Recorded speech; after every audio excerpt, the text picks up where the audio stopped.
Welcome back to another, podcast that we are putting on. My name is Jason Wood, and along with Lee Maddox and Michael Maddox, we are partners in a nationwide brokerage company. So, Jason, it seems like you represent a lot of buyers in your practice. What are you recommending to your buyers regarding due diligence, and what are you doing in your contracts when you see that the seller's attorneys are putting in a lot of language that says that your buyers have completed certain due diligence? Well, there's different kinds of due diligence. So when I'm talking with buyers, I try to go in phases. So we get the LOI done. I then go. What I tell my clients is I'll go on a full stop because I don't want them to be spending a bunch of legal fees if their financial due diligence and their chart audits and all those other things haven't been done. So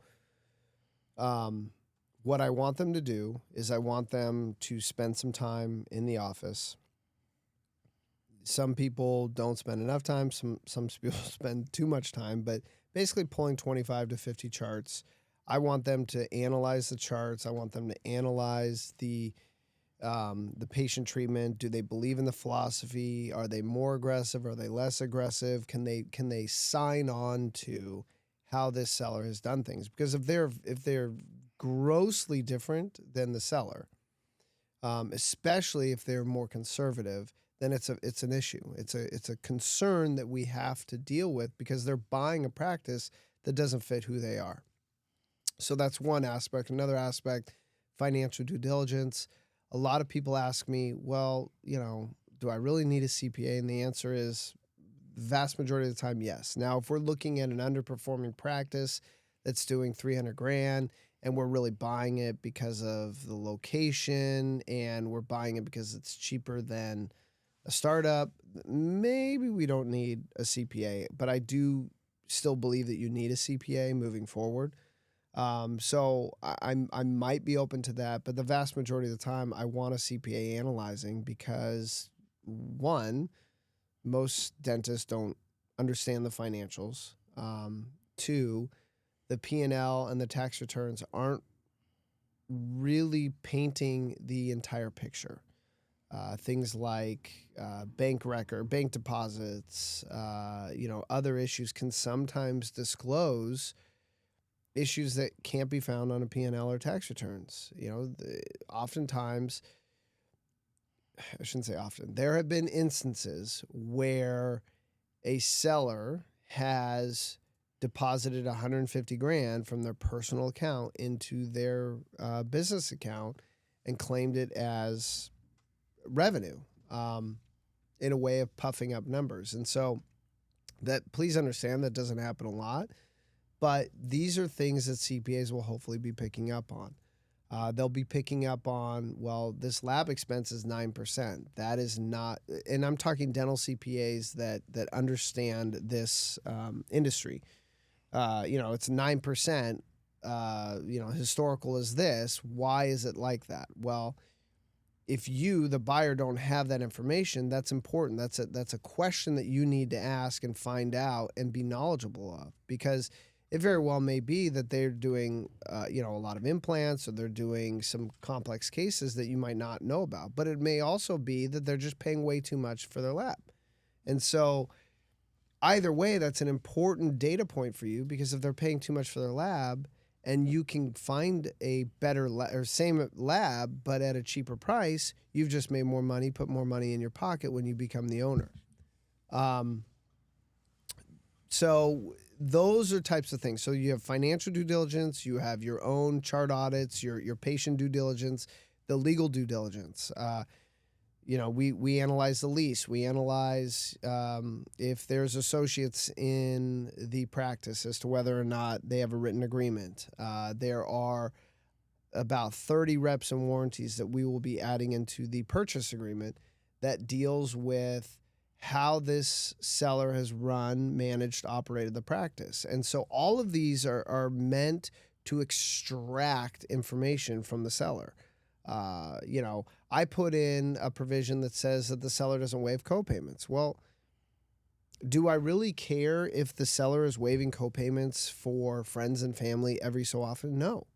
But I do care if they have 3 union contracts and they're waiving 55% of the patient copays, because the unions will say, if you take copays, we're moving down the street and these patients are gone.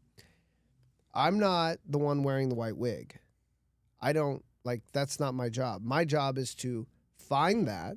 My job is to bring it to your attention. And then you, the buyer, need to make the decision. Is this a type of practice that I can own?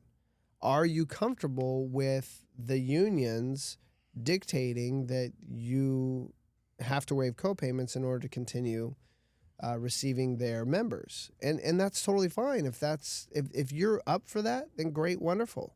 If you're not, though, you can't buy the practice. And it's better to find that information out sooner than it is later. Sooner being when you're doing your due diligence, rather than later. You already own the practice, and 3 months later, you say you have to accept copayments, and now all of a sudden 55% of your patient base is gone. So due diligence is a way of providing you knowledge and information so that you know the practice you're buying. View it similar to when you were dating your spouse.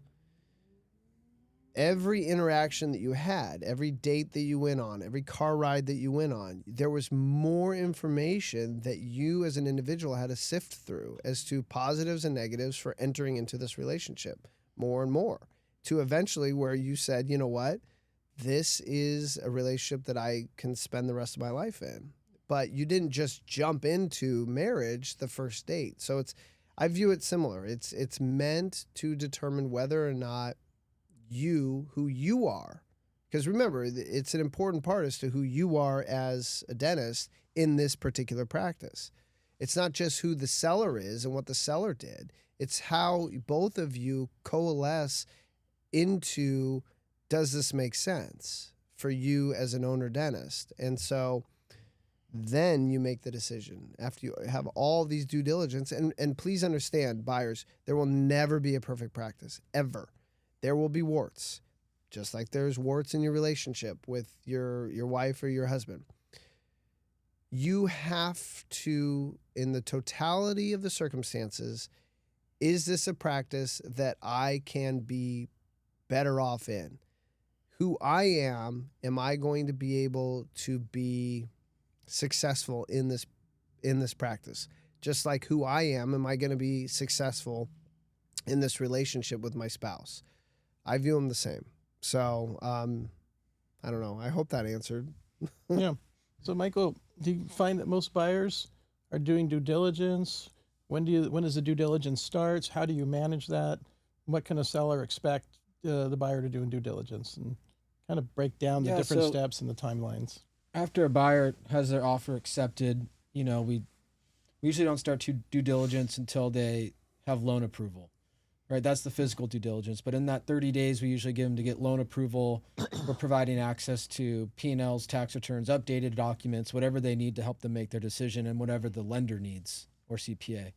Once they get their loan approval, what to expect as a seller is they're going to want to come into the office, like Jason said, and look at charts and check out x-rays and make sure their philosophies align, whether they're conservative or aggressive, and see where they fit in. Once they do their due diligence, and the physical due diligence could take anywhere from 3 to 6 hours. Some people need more time, other people need less time. And during that due diligence, I'll usually go to the office and supervise and give them access to the computers and, Didn't software. you just have one that went over 3 days, like 8 hours or 9 2 days, hours? yeah.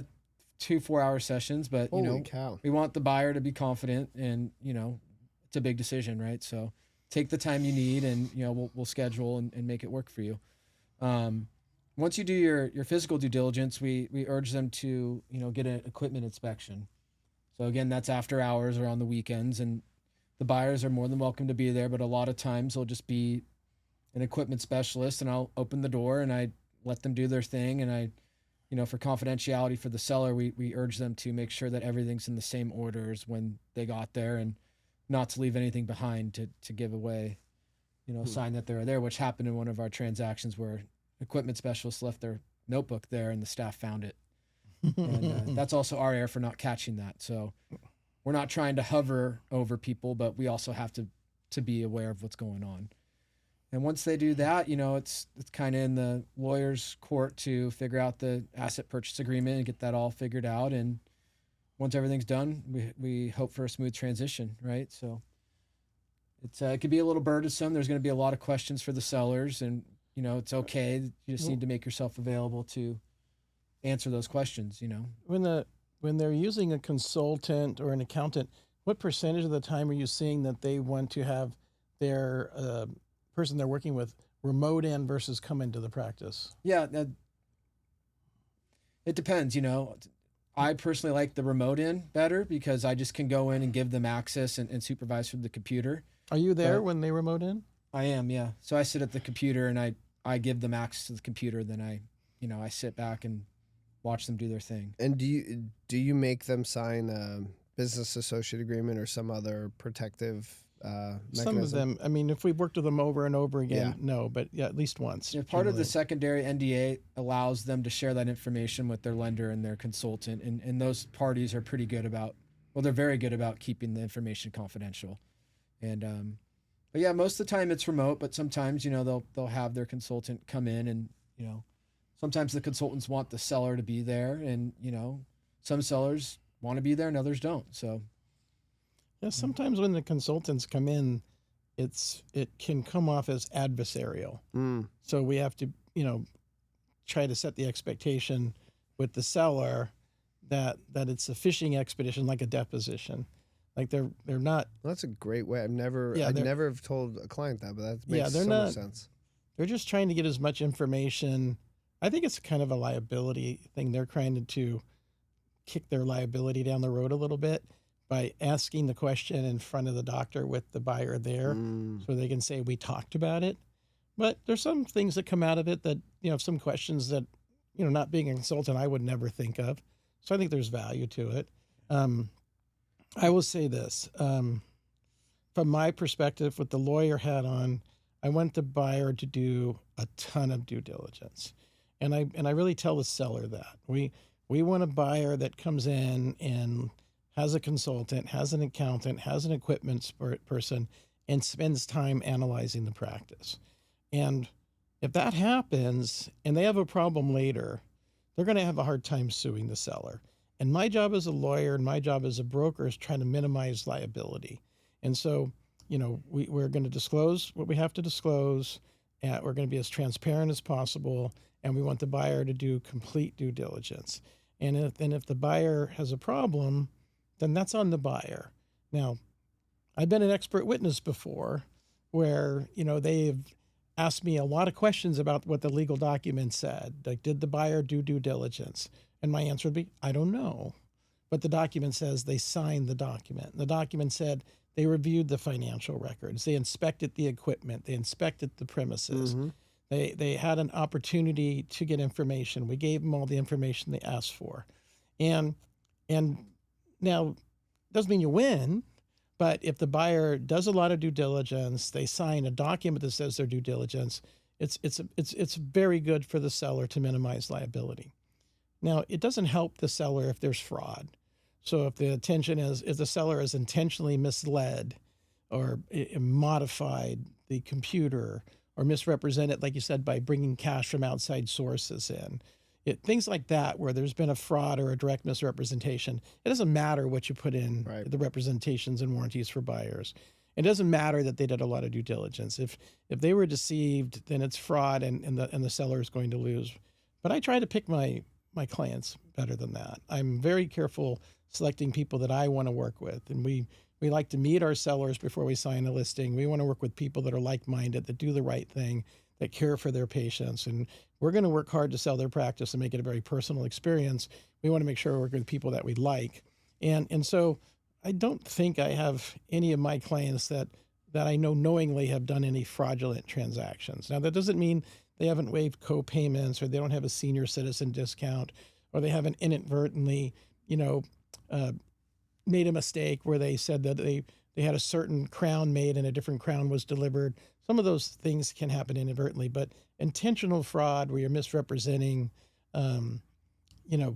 the number of patients in the practice. So let's be clear, we don't ever represent how many active patients there are. And I know you draft legal documents. I'm sure you've never put in that you're going to put the number of active patients. It's probably the first question Michael gets every single time is how many active patients there are. And we just don't trust the computer data. I mean, if you look at a Dentrix report, it'll say there's so many patients, but we don't trust that. And getting back to your point earlier, back in the day when we were non-digital, not digital, I used to have my clients look at 20 to 50 charts, and they'd probably look at 10, 20, but they get burned out.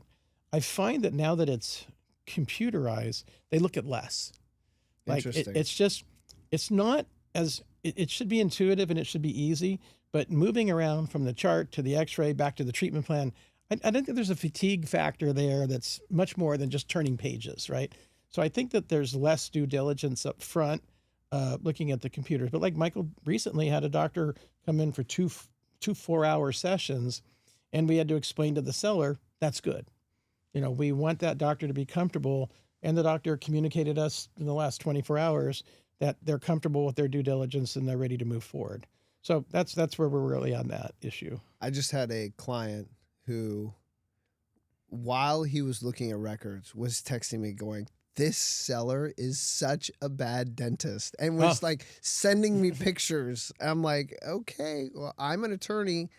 It looks shadowy to me, but that's about it. That's all I can tell you. Yeah, did he buy the practice? I hope not. Oh, no, he bought it because he was also one of those doctors who was the wait and see. And so it's, there's a lot of opportunity. Tons of crowns just waiting to happen. So question, what is a weird, I don't know if it's a horror story or a due diligence story that came up during a transaction that was just out of left field and either caused the deal to fall apart or like created a revelation? Or the reason why I ask is last year I had a deal in Washington, and just a very innocuous representation and warranty. Seller represents and warrants that they are either a U.S. citizen or, right, or a resident alien. They would not sign it. They would not accept it. Secondly, we were like, okay, well, why? It's offensive. Okay, well, we need to know, because then there's federal laws associated with how we handle this money. It was a $1.2 million deal, and the deal fell apart because the seller would not sign it and said it was offensive, that not just offensive, that it was racist to ask that, and completely destroyed the deal. Now, come to find out, they actually weren't. They were leaving the country, and they went back to the country of their origin. And so they basically didn't pay taxes.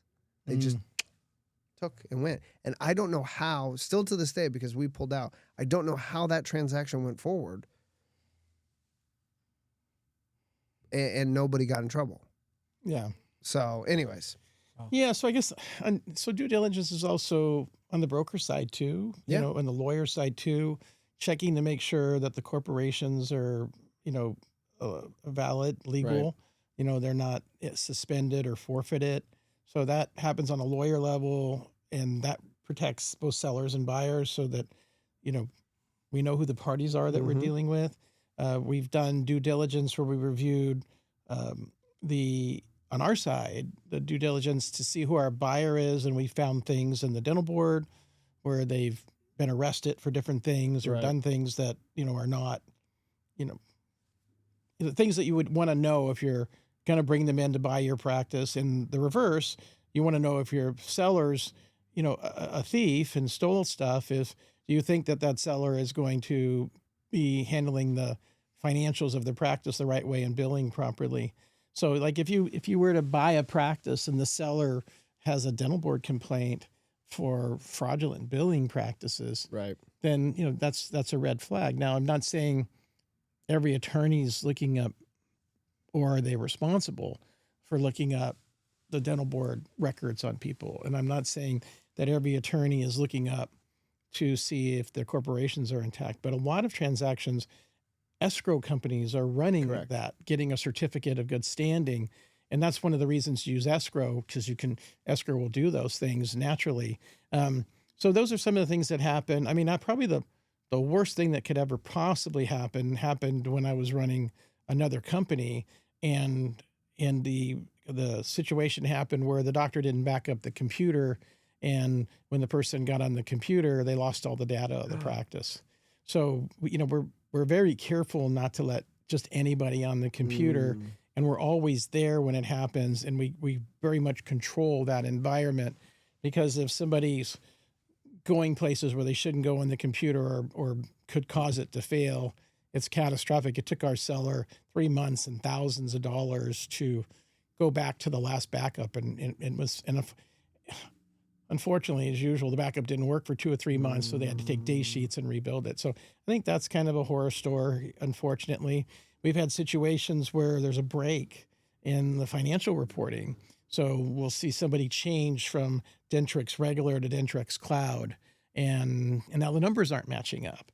And so we can't relay that information in a meaningful way to the buyers or the lenders and to the consultants. And we say, look, you didn't tell us this. This came up in the due diligence. We didn't realize it, because we're in the current year, right? So we're looking at historical numbers. We're looking at 24/3/2022, whatever. In the middle of 25, you change your computer software, and there's this huge gap in revenue. So those kind of things can come up, and it makes it kind of difficult. Interesting. But again, we're not seeing. I'm really not seeing a lot of fraud.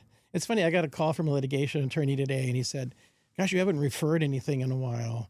And I said, "Yeah, knock on wood. I haven't had a lot of litigation coming out of these transactions, and I think it's because the due diligence level is really improved. And there's some brokers out there that want to do a deal in 21 days. There's some brokers out there that want to, not have any due diligence, and that's a great disservice to the seller. I think the perception could be either they're motivated by money and they only care about themselves, but when you're representing the seller, you should really try to be protecting them, finding the right buyer and protecting them on a liability level. And the best way to do that is due diligence. And if that means you have to get on the phone with a consultant or accountant, do it, answer the questions to make sure that we've done everything possible to disclose. Because remember, in the purchase and sale agreement, it says the buyer is going to buy it as is, where is, with all faults, subject to the reps and warranties. And you said it earlier, you're going to put in 30, 40 warranties to try to fish out the information. And then there's going to be a catch-all that we haven't admitted any material facts.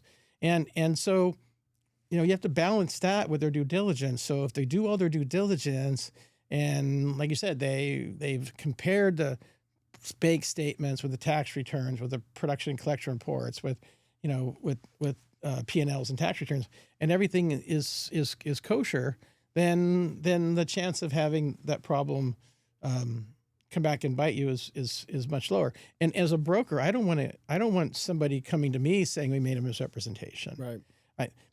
I always say that a winning transaction for my brokerage company is when we get a referral from the seller and the buyer after the transaction ended. I don't feel like a great reward when I get paid. I feel like, I earned it. I should get paid, and I work hard for it. But my real reward is when the seller, refers somebody, or the buyer refers somebody, and they said, these guys were ethical, they were transparent, and they wanted to make sure we had a safe purchase, and we tried to get the best transition. Now, we can't control the transition, and transitions can be a little bit chaotic. But I want to go back to what Michael was saying earlier, so that sellers and buyers kind of understand the timeline of things. So you are going to sign some kind of an offer letter or a letter of intent, and there's going to be a time frame in there for due diligence. And like I said, some brokers 21 days. We tend to be at 60 days, and that's just because the lenders are taking 3 weeks now. And what happens is nothing happens on the due diligence until the loan gets approved. So they're not going to hire you, as you said earlier. You're not going to do any work until. Well, hold on. I want to be hired so I can help on the LOI, but then I go on a full stop. Yeah, then you go on a full stop. Yeah. And then you don't start drafting or you don't start looking at Right. documents until they have loan approval. So if we have a 21-day escrow period and it takes 18 days to get loan approval, we have 3 days to finish the Right. deal. It's never going to happen. So I think brokers that are rushing the transaction to 21, 25, 30 days are doing a disservice to the buyer. They're doing a disservice to the seller, doing a disservice to the transition. Let's have a positive transaction. There's no rush. Let's let everybody keep their brains on and think it through, and let's minimize liability for the sellers. Let's get the best possible transition for buyers and sellers, so the buyers have the greatest chance of being successful. And like I said, we can't control that, So that's what the due diligence process is apart. So I would just want to say this, that the transaction moves different speeds. So, you list the practice, and we're very busy. We show it, we're very busy. We get an offer, we're very busy. And then we slow down while the loan process happens. And then the loan process gets approved. The loan gets approved, and then it gets crazy chaotic again. So we move very methodically, A, B, C, D, and E, very methodically. And then all of a sudden, everything happens at once, like a bicycle with a hub of a bicycle with spokes coming out. And we'll have the buyer doing due diligence inspection, working with the accountant, working with the landlord, getting insurance. All this is happening at the same time, which kind of scatters some people. And the sellers are overwhelmed too at that point, because they're like, why couldn't you control this process? Well, we have to wait for the loan approval. And then we get a very compressed time. And I know you feel the stress of this as a lawyer, where suddenly they're saying you got 2 weeks to finish it and you haven't even seen the purchase and sale agreement. Right. Like, why didn't you give it to me earlier? But nobody wants to pay until they pass the loan. So the due diligence process can be confusing. It can be slow, and then it can be very hurried. But it's a necessary step in trying to get the practice sold. I think it's surprising, and I think listeners will agree that it's surprising for a broker to say this is a benefit to the seller, because I don't think most brokers would say that, because let's be honest, most brokers, they don't get paid until it closes. So the quicker it can close, I don't care if the buyer's doing due diligence. So it's very interesting for you, a broker, to say, no. Sellers, this is important. This is a good thing for you. I don't think I've ever heard another broker say that. Well, what you hear from brokers is time kills deals, right? Correct. So, they want to keep the deal going. But when I ran the Henry Schein team after they bought my business, we had the number one sales team on the coast. I mean, in the country. Right. And our motto was thorough due diligence, clean transactions, good transitions. And that can't be done in 21 days. It can't be done. It has to be done methodically, and everybody will feel better about it, and we have much better success. We can't solve all problems. We can talk later about accounts receivable issues and some of the problems, some of the post-closing problems that we have. But, we would be really upset, like you said, if we found out after the deal closes they were waiving co-payments and we didn't know it, or if they were heavy HMO or PPO and we didn't know it, or if they were bringing cash from other practices and bringing in, or what we see sometimes is that there's one tax returns for multiple offices and they're moving costs around different offices. So those are kind of the things that brokers don't know, and sellers maybe not realize, but good buyer due diligence might bring it up. And then if the buyer brings it up and the seller has to discount the practice but then avoids the litigation, then the seller is better off in the long run. If you have any other questions, feel free to click the link below, and hopefully we can assist you in that process.